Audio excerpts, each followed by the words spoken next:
Voice of Saeed ভাই হয়তোবা আজ আমাদের মাঝে নেই, কিন্তু তার মৃত্যুটাকে ঘিরে কে কি শিখতে পেরেছেন সেটা আমি জানি না। কিন্তু আমি কয়েকটা জিনিস শিখতে পেরেছি, যেটা আসলে মানুষ হিসাবে এত কিছু ভাবনা আমার মধ্যেই ছিল না। আমি যেটা দেখেছি, যেটা প্রথম অবস্থানে বলবো, যে একটা মানুষের দুর্বলতা নিয়ে, একটা মানুষের অসহায়ত্ব নিয়ে কত রকম তামাশা করা যায়, এটা অনেকেই করেছে। হ্যাঁ, সবাই মন থেকে দোয়া করেছে, কিন্তু কিছু মানুষ তার খুব দুর্বল জায়গায় আঘাত করেছিল।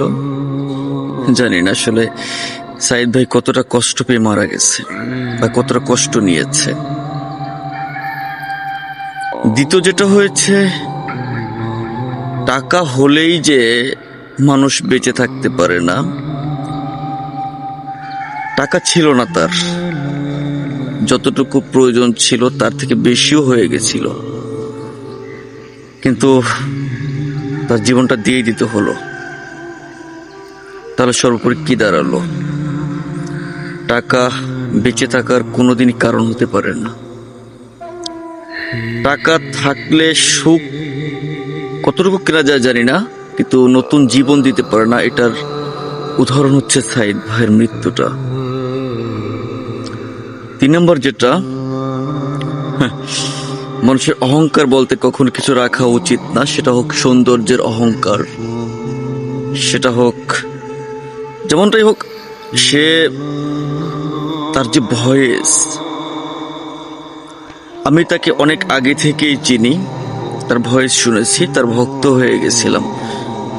তার অনুপ্রেরণায় আমি কিছু ছোটখাটো নতুন কন্টেন্ট ক্রিয়েটর হিসেবে পদার্পণ করেছি, কিন্তু উৎসাহটা তার মাধ্যমেই পেয়েছিলাম। এত সুন্দর, এত চমৎকার একটা কণ্ঠ,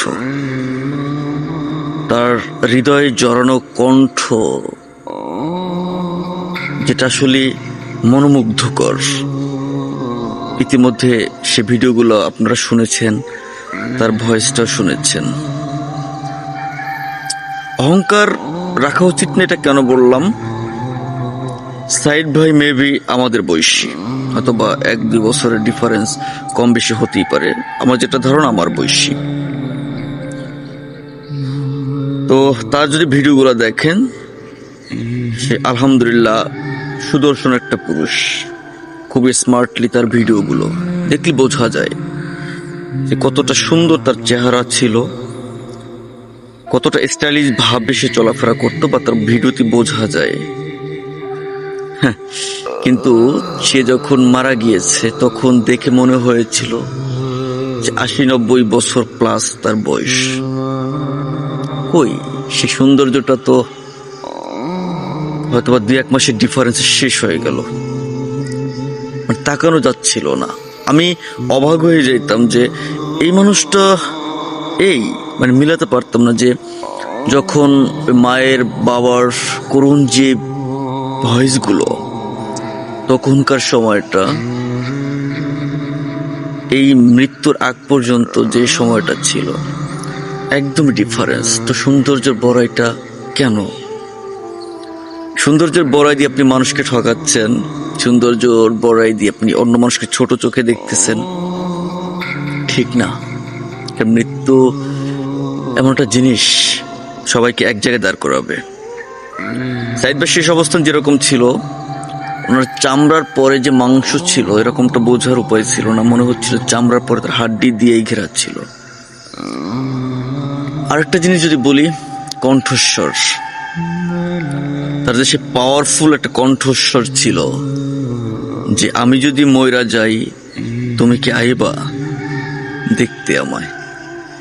সেই যে ভয়েস, আর মৃত্যুর আগ পর্যন্ত যে ভয়েসটা ছিল, শেষ সময়টায়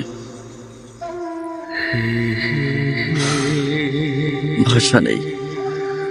তো সর্বোপরি আমি একটা জিনিস বুঝে গেছি, যে মানুষের অহংকার বলতে আসলে কিছু করা উচিত না। আপনার টাকার অহংকার কোনো লাভ নাই ভাই। অনেক গরিব মানুষ ছিল, কিন্তু 35 লক্ষ টাকা আমাদের মতো একটা মধ্যবিত্ত পরিবারের জন্য অনেক কিছু। সে ভালোবাসাটা মানুষ তাকে দিয়েছিল, আল্লাহ তো ওনাকে সে সুযোগটা দিল না। তো সবাই কি ভাই এই কাঠগড়াটায় আসতে হবে? রূপের বড়াই কেউ করেন না, ভাই হোক বা আমার বোন হোক। রূপের বড়াই দিয়ে কাউকে ঠকায় না। খুব ক্ষণস্থায়ী একটা জীবন। একটা পুরুষের এখন থেকে আপনি যদি শুরু করেন, তাহলে সর্বোচ্চ 40 বছর আপনার সৌন্দর্যটা ধরে রাখতে পারবেন। সব মানে উজাড় করে দিয়ে সৌন্দর্যটা 40 বছর পর্যন্ত আপনি ধরে রাখতে পারবেন। এরপরে দেখা যাবে আপনার মৃত্যুর ছাপ।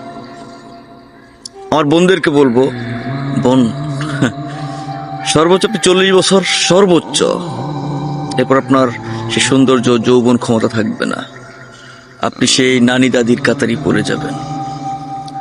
আর সব থেকে একটা বড় কথা, সেটা হচ্ছে আপনি আমি যেই যেটা করি না কেন, এটা আমার মন থেকে বলা, আমার নিজের উপলব্ধি, যেই যেটা করি না কেন, মৃত্যুর 1 সেকেন্ড আগে হলেও তার সেই ভুলটা বুঝতে পারবে।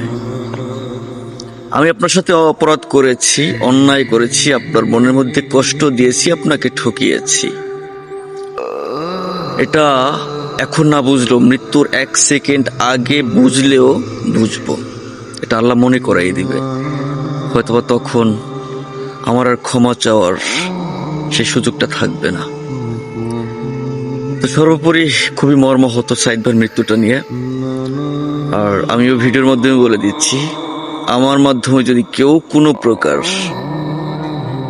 কষ্ট পেয়ে থাকেন, কারোর সাথে অপরাধ করে থাকি, কারোর মনে কিঞ্চিত পরিমাণ কষ্ট দিয়ে থাকি, আমাকে সবাই মাফ করে দিবেন।